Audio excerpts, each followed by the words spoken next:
Hey everyone, I had to make this vlog, this live stream vlog, because the one question that's on the minds of a number of people, at least me, is, okay, where do we go after this tragic event in Las Vegas? And I say that because Las Vegas is now an NFL city.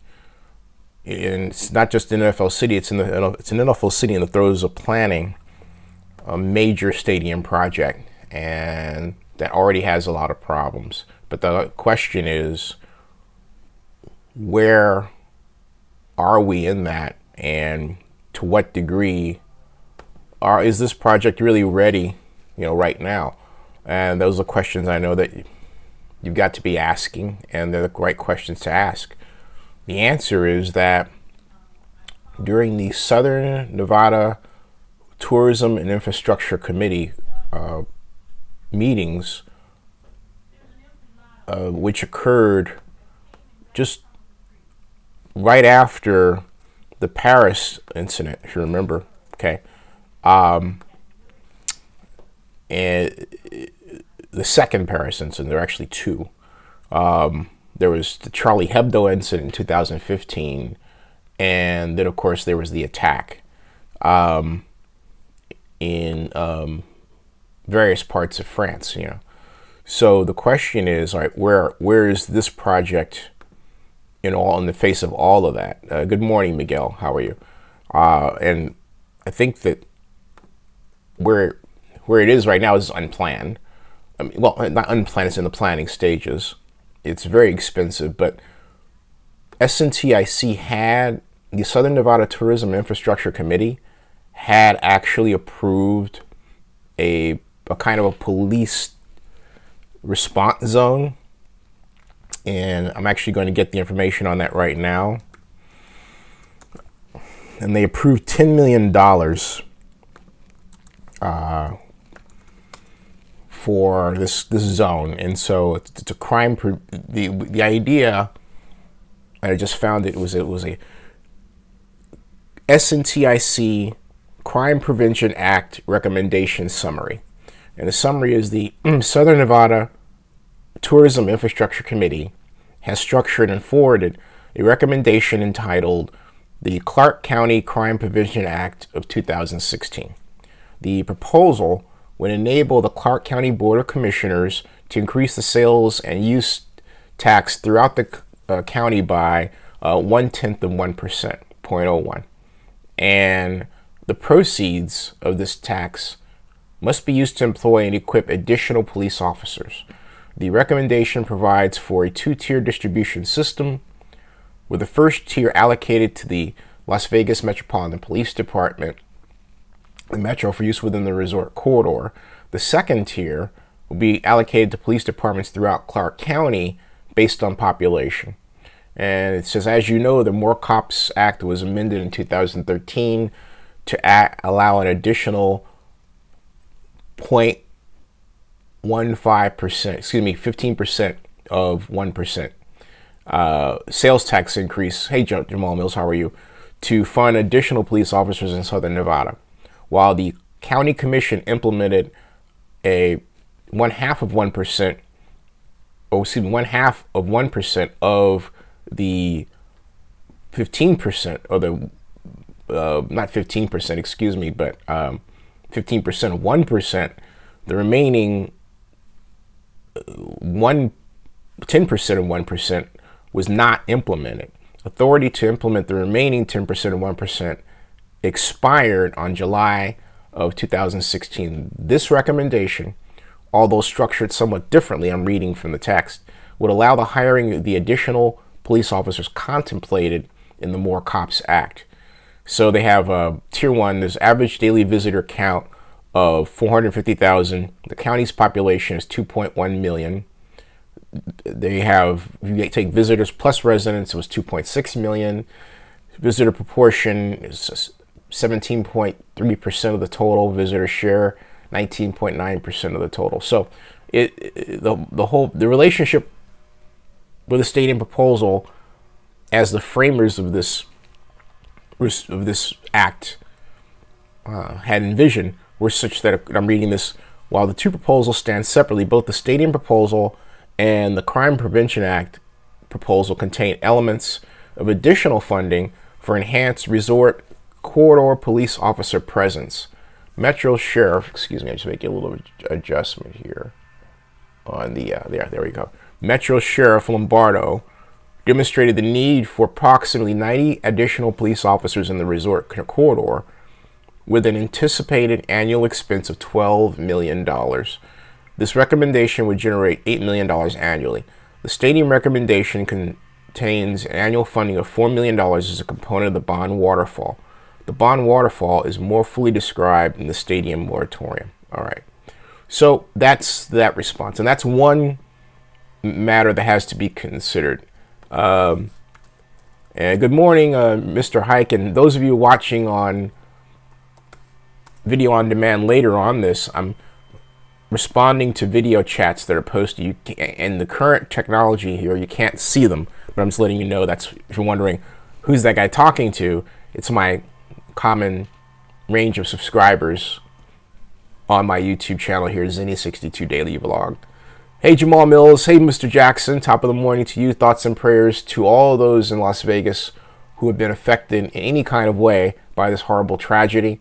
And my condolences to the people I have developed friendships with in Las Vegas over the years. And particularly happy to know that many of you are just fine. Although I think emotionally we're all a little screwed up right now. Regardless of where you are, if you don't have a heart, you're not screwed up. If you have a heart, you're screwed up. I mean, everybody's affected by this. Good morning, Joseph Jones. Hey, prayers to those in Las Vegas, as you say. And yes, it's truly saddening. And basically, the question is, what happened and why? And I'm here visiting my mom, and so I'm going to say something that I think is the blanket reason around what happened here. And that is that you had a guy, and I don't have any evidence, I'm just going off what he did.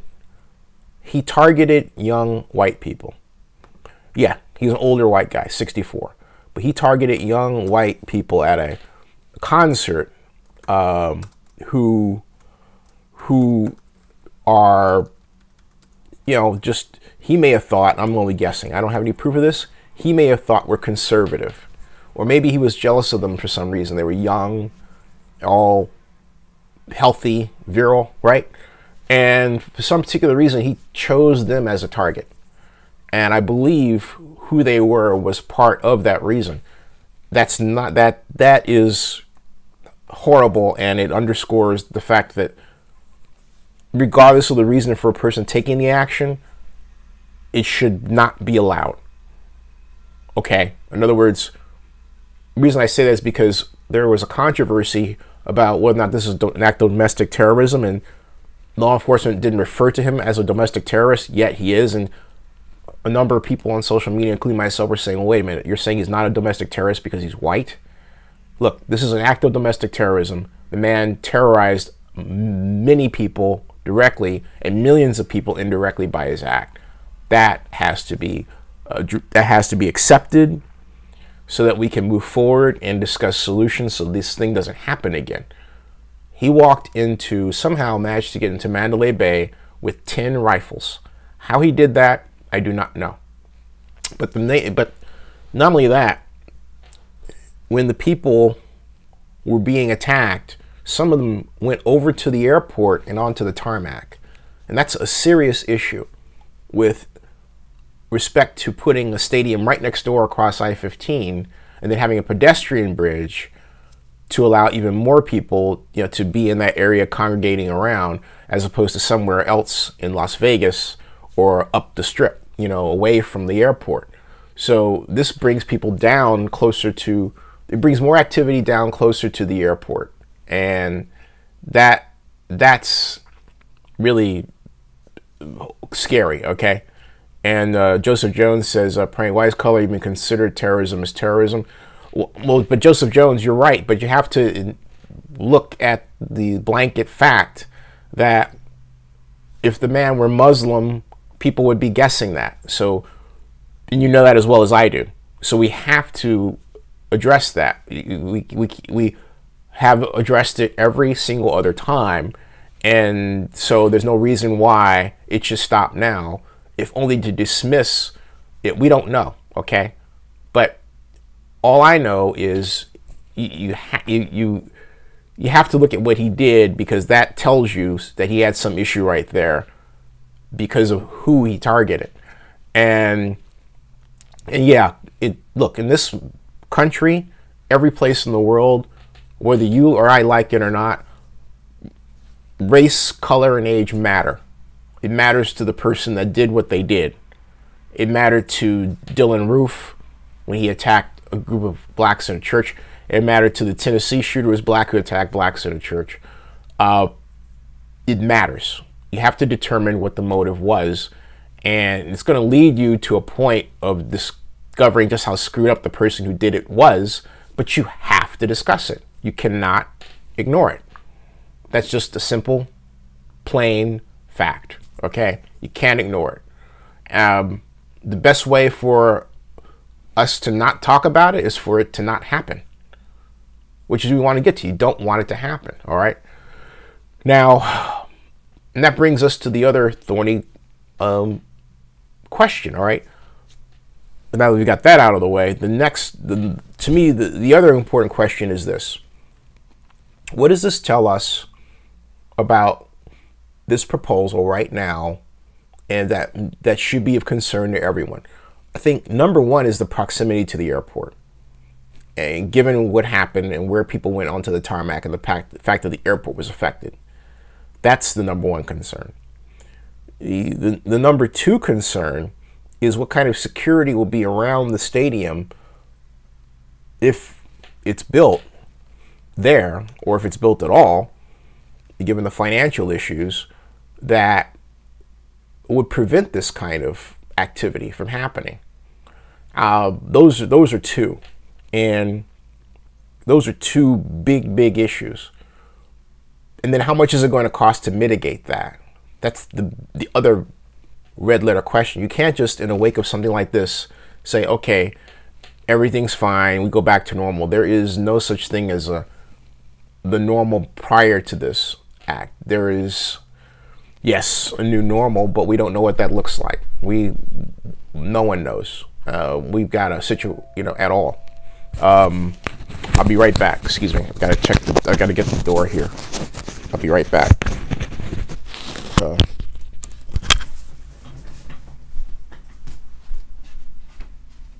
Coming.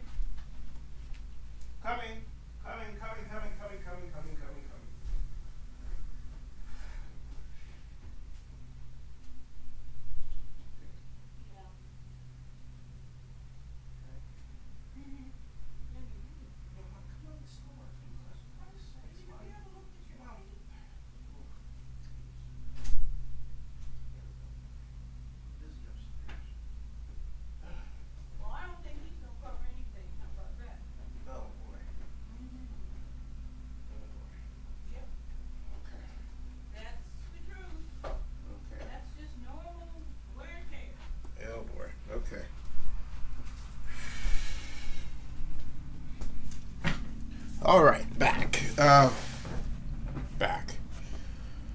We've got, where was I here? Okay.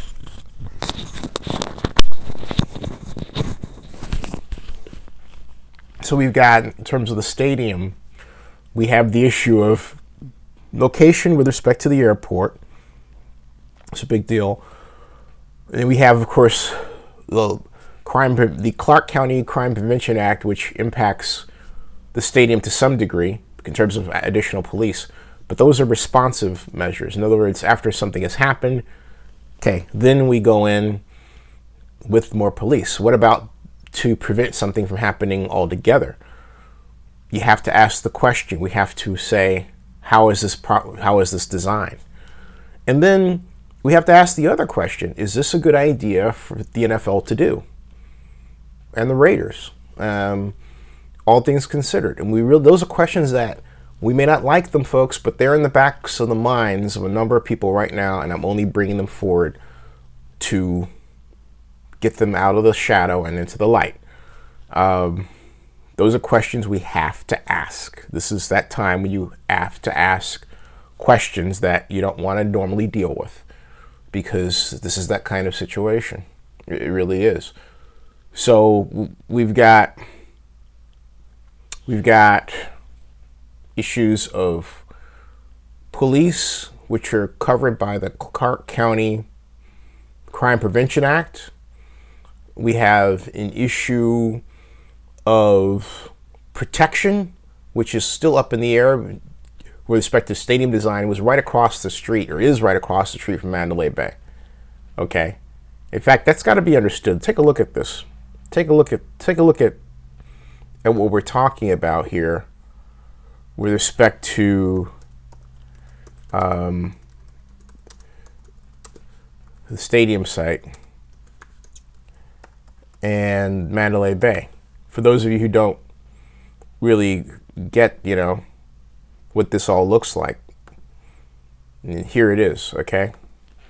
This is, I think, the best image I can find in a moment's notice, right here. That one, okay? Mandalay Bay is here, all right? The complex. And that's where it occurred. It was right across the interstate. Can you imagine if there were a pedestrian bridge? If there was a pedestrian bridge from here to here, and that happened, people would come over here, all right? Not only that, what's to stop someone who is here from making this area the target? All of this has to be considered. How do you protect the people here? Okay. And again, at what cost? So these are the questions we need to ask right now to get them out of the way, to deal with them. And the airport was right over here. So again, you're bringing more activity down this corridor. This is what it looks like right now. So you want to bring out tons more, hundreds of thousands of more people down here, more activity than it's ever seen before in this area. And with it, a new set of problems. And so the question has to be asked, can this area handle, what can we do to mitigate, to prevent, or come as close as possible to preventing that kind of act right here? That's got to be, that question has got to be asked, and that's exactly what I'm raising right now. And I don't have the answer, but I'm saying that it's out there and it has to be asked without question. It really does. It really does. Good morning. How are you? Good morning. Excuse me, I'm trying to balance this out here. And good morning to you and to others. And prayers for Las Vegas at this time. Really bad. Really bad. So I am, of course, Bakai, if you just joined us, I'm raising the issues that the Las Vegas shooting brings up. Good morning, Eric. Madison, how are you? That the Las Vegas shooting brings up. And with respect to the discussed and proposed Oakland Raiders Stadium in Las Vegas, because it occurred, the stadium site is right across the street, right across Interstate 15, I-15, from Mandalay Bay where this occurred. So we have to look at this and begin to ask those questions. And you just got off work, Eric? You working a late shift? Wow, man. Good morning to you. And thank you for doing yeoman work. Anybody that works a graveyard shift, you get a salute from me, and I'm serious about that. That is the hardest work of all. What kind of work do you do, Eric? Just curious. What kind of work do you do? Anyway, I'm going to follow up on my comment while I'm waiting for Eric's answer, but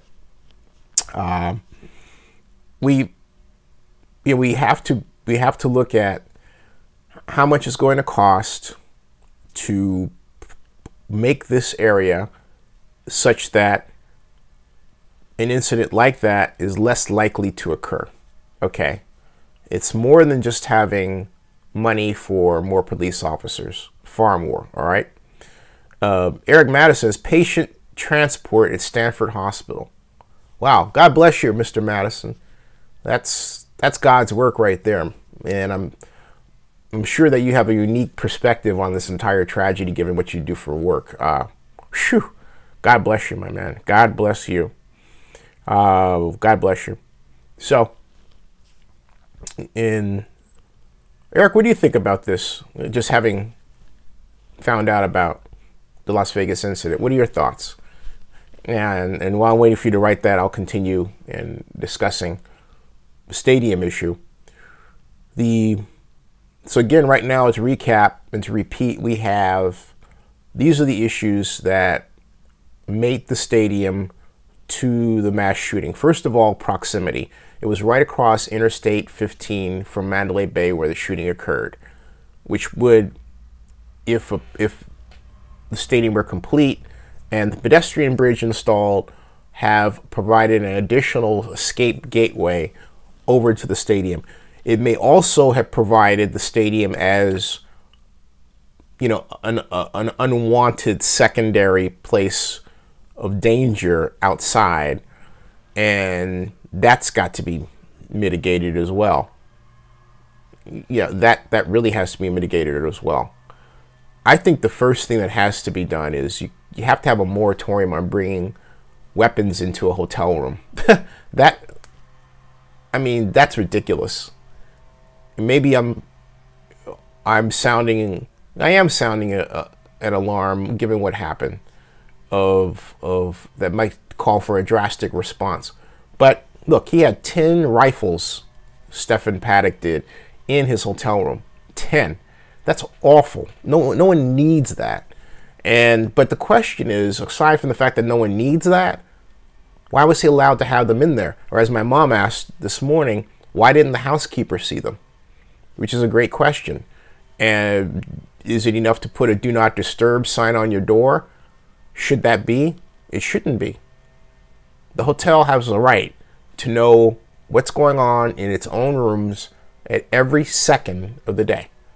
And arguably, that right was denied when Mr. Paddock, and I'm guessing here, did not allow access. Now, there's no right way to go about this. If he denied access to the housekeepers, that's a bad thing. If the housekeepers were inside but didn't see them, that's a bad thing too. You know, if the hotel staff helped him get those rifles up there, that's a bad thing. If it's worse, if they knew what he had, if it was found that someone at the hotel, some group knew that he had that much in his room and didn't ask questions, that's the ultimate, you know what, you need to be fired level of issue, of problems, okay? That's a huge issue. All of that comes to impact the stadium because it's right next door. It's right next door. Right next door. Now, could this happen? Someone said, could this happen in Oakland?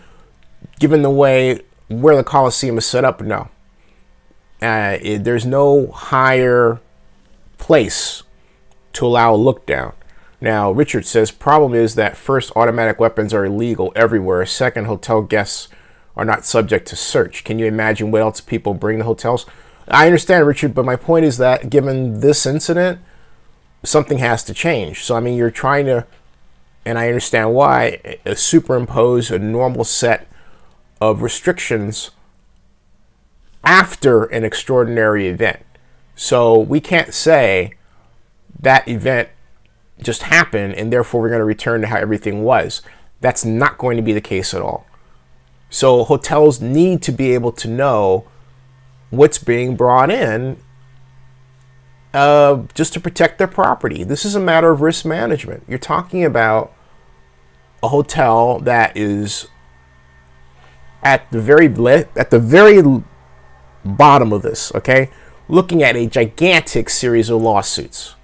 I mean, huge. So you can't come in and say, well, the problem is that the automatic weapons are illegal everywhere. Yeah, which means what? It means that the law wasn't enforced. which means what? Which means that someone didn't bother to look to make sure that these devices weren't in place, okay? So Richard said we can't let this become a police state. Well, look, as long as we have this many guns, that's precisely what we're going to get. Here, look, from my perspective, here's where we are. When I was born, August 4th, 1962, the United States had approximately 180 million people. Today, we have double that. We have about 360 million people almost in the United States, 340 million. That's a lot of people. We have doubled our population. So now the question is, when you double a population of people in the same space, what happens? You get more crowded cities, growing in population. You get a growing number of people who are living on, as I call it, on top of each other. That is, in congested areas and spaces. There aren't a lot of places like this where you can get away, or there are, but not as many, okay? Where you just get away from it all and still live a life in the exurbs. Because when people find out the place is cheap and life is good, they want to come down and be there too. So, especially if they live in a hyper expensive area like the San Francisco Bay Area. So where we are is we have a place in our growth as a nation where we have more people than ever. And some people estimate we'll be at what, 500 million in our population size in 20 years. And California is growing by leaps and bounds. We can't just say that. We have to accept how people change their behavior, or how their behavior is affected when we're in crowded spaces like that, how it affects our economy and law enforcement. If you have that situation and then you have a lot of guns, what does it mean? If you take that on a per gun basis, it means you're going to have more guns. We have to police them, and so we're going to, and we have incidents like that. We get what we get. That's why I say, look, gun control, right? And I'm getting off the track because I didn't mean for this to turn into that. But the point that I'm making, Richard, is that we have to do something, and it's not just me saying we have to do something. Millions of people are saying we have to do something. There are, lists of shootings. We can't just behave like this never happened before. Eric Madison said, yeah, I do. It's a horrible tragedy, and I can see how MCI affects a hospital. But you see what I'm getting at, Richard? I mean, we don't have a choice. Now, does that leave room for innovative, tech-oriented solutions? Of course. Of surveillance? Of course. We need that. But we also, I think, if we're going to do surveillance of people, we need to have a level of acceptance of what a person can do. What I mean by that is, hey, a person has this certain type of toy or whatever, fine. This, whatever, fine. And don't make it public, okay? All we're concerned with is whether or not that person is safe, both to themselves and to us. That is it. But nobody needs to know what that person has. It's just a check, okay? This is like 9/11. This is America's 9/11 of the second part of the second decade of the 21st century. Of course, we had 9/11 in 2001, and now we have this. And the difference is that it wasn't a plane, it was one guy with a bunch of machinery. And that should not be allowed. I'm sorry, it just should not be allowed. This doesn't at all. Now, coming back to the stadium issue, okay, and what I was saying before, should the stadium be done? Should it be built? You know where I stand. I think the Raiders should stay in Oakland. But this subject is going to be raised at the next Las Vegas Stadium Authority meeting, if not by official agenda, then by someone during the public comment period, or by a statement by Las Vegas Stadium Authority Executive Director Stephen Hill. Someone is going to bring this up because the hotels are impacted. You've got representative from MGM on it, Caesar's Palace. This impacts the industry, and therefore it impacts the planning for the proposed NFL stadium. So it's not something that can be ignored. You can't say this has got nothing to do with it. It's got everything to do with it. Proximity, police, and again, the Clark County Crime Prevention Act 2016 is not enough because it's responsive. It says, okay, we're going to fund you for more police to make sure that you get the money that the Jobs Act was supposed to provide to you in, I believe, 2014, that maybe you didn't get all of it, okay? That's not enough. I mean, do you have shields, places where people can stand indoors? How much does that cost? Do you underground the gathering of people so that they're not able to be, picked on like that? Richard says, I have to disagree. Raise false security over freedom. It's become an excuse for rampant police abuse, militarized domestic security, and overreaching Fourth Amendment violations. And Richard, I 1,000,000% agree with you. Okay, but I'm explaining to you, this is where what do we do? You can't say, okay, that happened. All right, because it happened. And you say, all right, rampant police abuse, it doesn't necessarily happen. Okay, you can do this without having the police abuse. Militarized domestic security, well, what do you consider military? I'm talking about as a hotel owner. I don't own a hotel, but I know more people who are developers. From a developer standpoint, that's your responsibility. And I remind you again, Richard, multi-million-dollar lawsuits are going to rain down from this. And what it's going to do in terms of the Strip's overall economy, I don't know. What's it going to do to this project? That's another consideration. These lawsuits are going to be huge, okay? Huge, all right? And Richard says that's what happened after 9/11, just stating concerns. Richard, again, I 1,000,000% agree with you and understand. And excuse me, wow. That is what we're staring at. But you have to remember, the situation isn't imagined. In other words, you're not saying, let's impose all of these new rules because this might happen. This is in the wake of something that did happen. And so in order to prevent it from happening, we have to do something. Hey, I remember the time, and perhaps you do, when I could travel without the TSA, where you could simply go right up to your gate. I dropped my girlfriend off when I was at Cal as a grad student, right at the drive up to Terminal 2, where she told me she was going to get on Pan Am to go to San Diego, and it turned out she was going to see a guy that she was cheating on me with. Oh yeah, but those days you could get out there right up to the gate, and pick up your girlfriend, or decide to leave her behind if she was cheating on your boyfriend, which I really didn't do, but I thought about it for a second. But I digress.